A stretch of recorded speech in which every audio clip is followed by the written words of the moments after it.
Welcome back to Perth, where Andy Farrell has named his team to take on the Western Force on Saturday. Welcome back to the channel. I'm walking now to the Lions Hotel. They've got the press conference, going to hopefully grab a word with Sheehan. But he's named the team, as expected. Loads of changes from the team which faced Argentina in Dublin. 13 in total to the starting 15. Tyg Byrne and Sione Tuipulotu are the only players that keep their spots. They both change position though, so Byrne goes from second row to 6 and Tuipulotu goes from 13 back to his favoured 12. Heavy Irish contingent, 11 Irish players in total in the matchday 23. Sheehan makes his Lions debut and also captains the Lions for the first time. And what else is there? You've got all of the bench players from Argentina are involved. 7 of them start. Kelleher remains on the bench.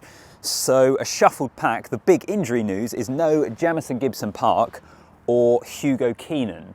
So I suppose that's one to keep an eye on. We haven't seen either of those guys yet. They're nursing injuries. James Ryan is as well, I believe. So how they're doing and what it might mean for their tours, yeah, it's going to be pretty fascinating. Give me your views on the team in the comments section. I suppose also Finn Russell starting at 10. Henry Pollock is starting at number 8. Like the video as well. Subscribe so you don't miss anything from here in Australia.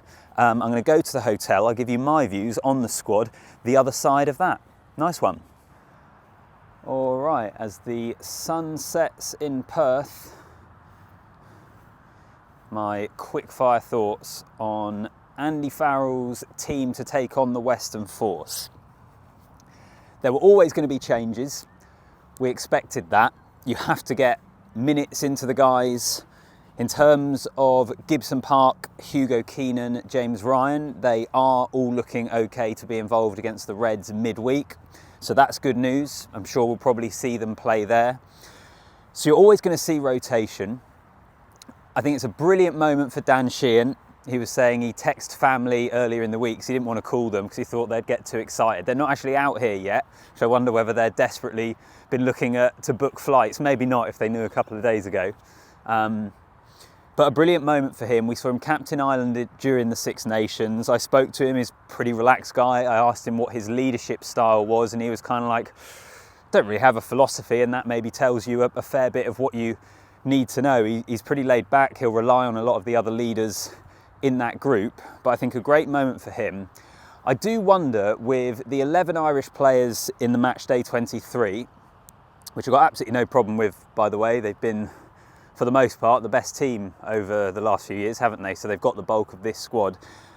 A lot of Andy Farrell's frustrations after Argentina was in regards to kind of the drop balls, the performance not being good enough. I just wonder whether you're relying a bit on that continuity of players that have played together a lot for Leinster and for Ireland to help you kind of, yeah, just find some cohesion in your game. And I think that's going to be what those sorts of players are able to bring, as well as the quality. What else was kind of the main news of the squad? I spoke to Tyg Furlong as well. He is such a good character. He also gave a really interesting answer actually about the scrum. I asked him about how that was a real positive from the game against Argentina, particularly in the first half, he said, and kind of what the review has been. And he spoke about the challenges when you haven't scrummaged together too much and how people might think quite naively, and I guess all of us know if you're into your rugby, that it's not as simple as just kind of binding up and pushing when you're at this level. A lot goes into it. But he spoke about that, and he spoke about it really well, saying if you think of all the touch points in the scrum on your shoulder and your arms, the second rows in behind and the different positions, how bound up you are, and if something's just off, it can really impact you. It was just a good insight into the level of detail and kind of at this level. So he was really good value in the live section. And the squad itself, trying to think through it. So Finn Russell at 10 for the first time. Given that many people might think he'll be the 10 for the Test series, I think is an important moment to see how he goes in this system. I didn't think Finn Smith was bad against Argentina, but given the frustrations that they obviously had in attack, it's an opportunity, I think, for Finn Russell to show all of his class and all of his experience and prove why a lot of people think that Test jersey should be his. Good to see Thomas Williams there as well. I mean, he looked really good off the bench against Argentina. And with Gibson Park not playing yet, I thought Mitchell was okay, wasn't bad. Again, similar to Finn Smith category, but he's on the bench here. I just wonder whether we could see Thomas Williams play his way into a Test jersey. He's brilliant in the Premiership. He gets a start here. Pollock at 8 as well, who'll be looking to make amends, I'm no doubt, for a few of the mistakes that he made when he came off the bench in Dublin. Tyke Byrne moving to 6. Do we think Byrne is going to be a 6 or a second row? That, I think, is going to be quite an interesting selection. So he moves to 6. Tuipulotu at 12 as well, back into his usual kind of position. So Russell 10, Tuipulotu. Yeah, those are kind of initial thoughts. I'll be back in just a second. Final couple of thoughts on this team. Firstly, they've gone 5-3 again, which is what they did in Dublin, which suggests that's what they're thinking of for the Test series. And both occasions, we've seen players that have that ability, particularly in the back line, to play multiple positions, in that Marcus Smith is there as the 15 and the 10. Hugh Jones can play in the centre. You've got other players in the back line already in terms of Elliot Daly and Mac Hansen that can shift around. Gary Ringrose a little bit as well. So that's probably worth just noting. And then the two other things, let's stick with the back three actually. So Daly, Hansen, Lowe.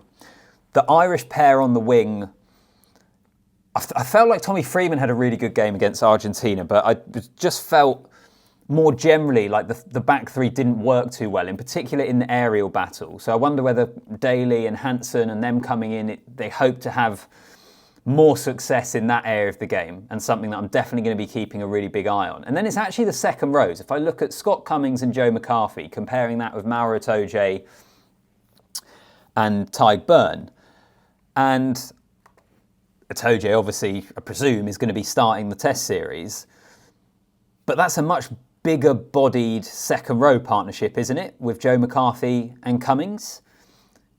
Quite a different style. And plus then you've got Tyke Byrne playing 6, so rather than having almost 3 7s as they did against Argentina, I wonder whether there was a few experiments there or combinations there that they wanted to try and just weren't happy what they got out of them. It could also just be a case of they want to get players playing, they want guys to play and get game time, and so this is what they've ended up with on this occasion. But I wonder if they are looking at a heavier second row combination.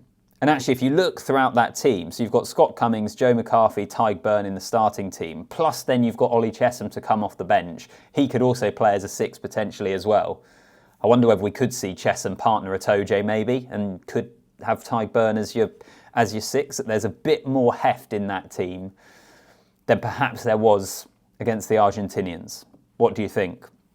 What do you want to see from this team, other than a win, which I think I think Western Force will actually be pretty tough opponents, but I think this Lions team will get themselves off to a winning start. And that always puts you in good contention on a Lions tour, particularly with them losing the opening game of the tour.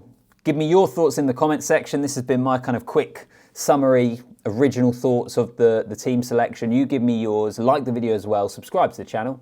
See you in the next one.